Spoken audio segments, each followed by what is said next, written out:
The last geometric control we're going to talk about this term is a thing called runout.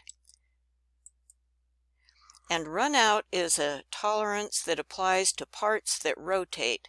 Here's a drawing of a part with a disc and a shaft. And here's the symbol for runout. You can see it's like a needle on a dial indicator. Here's the shape of the tolerance zone, and here's the runout being checked with a dial indicator. There are two different versions of runout. In this set of slides, we'll talk about a thing called circular runout.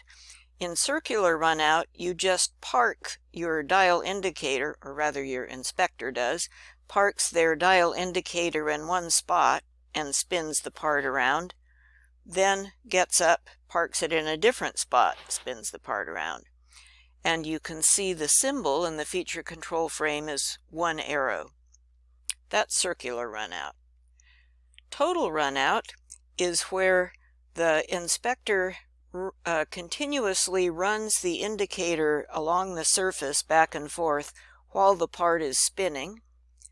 And you can see in the feature control frame the symbol is two arrows, two needles on a dial indicator. The key idea about runout is that it is used for rotating parts that rotate. And its primary use is when you have rotating parts and you don't want them to vibrate. So you want to minimize how much lumpiness there is relative to the axis. For example, here's a set of pictures from Daimler Chrysler, and here they are with a dial indicator. There you can see the indicator needle on this main shaft, and they are checking for runout right here. They have the two ends of the shaft resting in V blocks as they turn the thing. If you want to control, let's say, concentricity of one shaft to another shaft, you want this center point to be concentric with that center point. Here's how to decide which control to use. If the part does not move, you use position. If the part does rotate, I should say, if the part does not rotate. If the part does rotate, then you use runout. And runout controls the relationship of the surface of this shaft to the axis of the shaft. You can see at the bottom there's a picture of dial indicators checking the surface of that shaft for lumpiness, essentially. As you're spinning the thing around, you or your inspector is spinning the thing around, they are watching the indicator on the dial indicator. They're watching that needle go back and forth. And you'll sometimes see people talk about FIM, full indicator movement.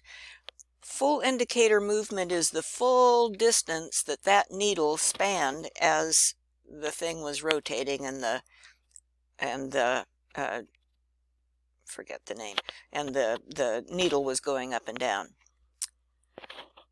So the shape of the tolerance zone is two concentric circles, and all the parts of the surface need to lie within those two concentric circles, and the indicator dial on your indicator is going to tell you how far apart those two circles are.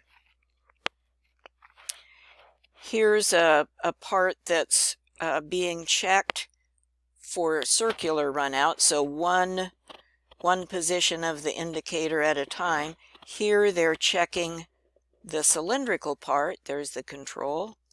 Here they're checking the conical, the tapered part, and there's the control. And here they're checking the flat surface on the end, and there's the control pointing to the end surface. With runout, you have to have a datum axis, because after all, this is about parts that rotate, so they rotate around an axis. And runout is applied to the surface that you're checking as the thing spins around the axis.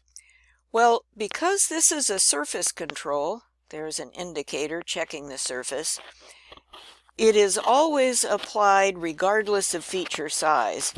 You cannot put an M in the feature control frame here because that would be nonsensical.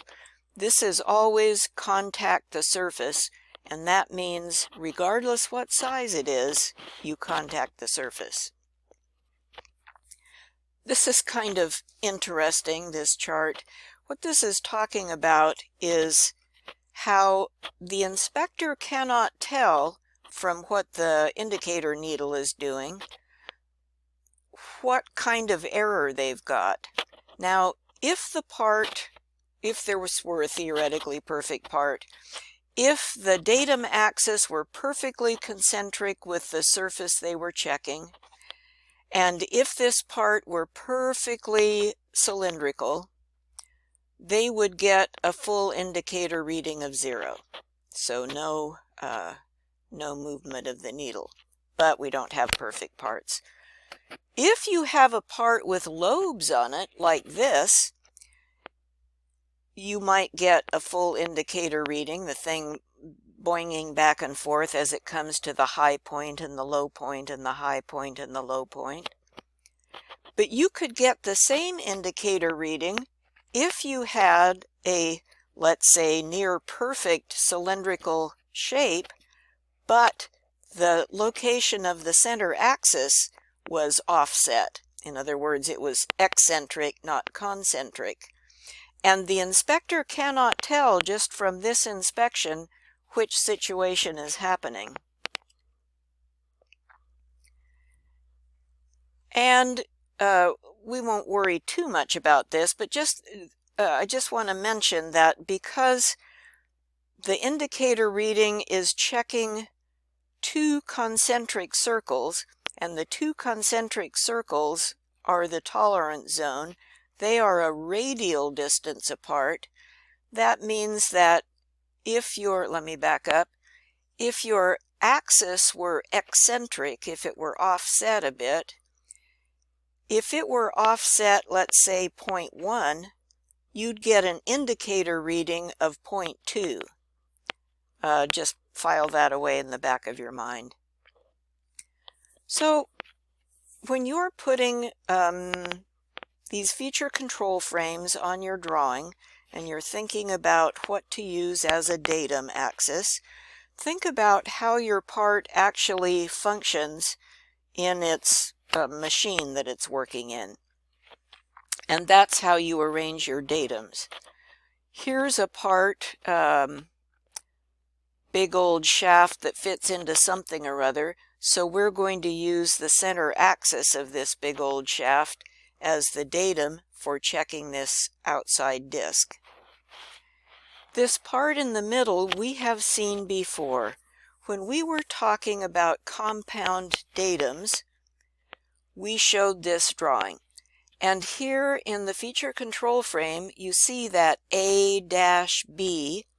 That is telling the inspector that you want the compound effect of the axis over here on the left end at A and the axis over here on the right end at B, the combined effect together to be the datum axis. And how are they going to check that? They are going to grab hold of each end with some kind of collet, adjustable thing. They'll grab hold and they'll spin it, and then they'll check the runout in the middle there. You can apply circular runout to any shaped surface that rotates. So here is circular runout applied to a tapered cone. Here down below is runout applied to a spherical surface. Here in the upper right is another spherical surface, and in addition, here is runout applied to a flat surface. So let's look at that. Here's the runout tolerance applied to an extension line of the flat surface, and in the bottom, here is a dial indicator pressing against that flat surface as the part rotates. What's unique about runout controls is you are allowed to put your feature control frame any darn place you want to.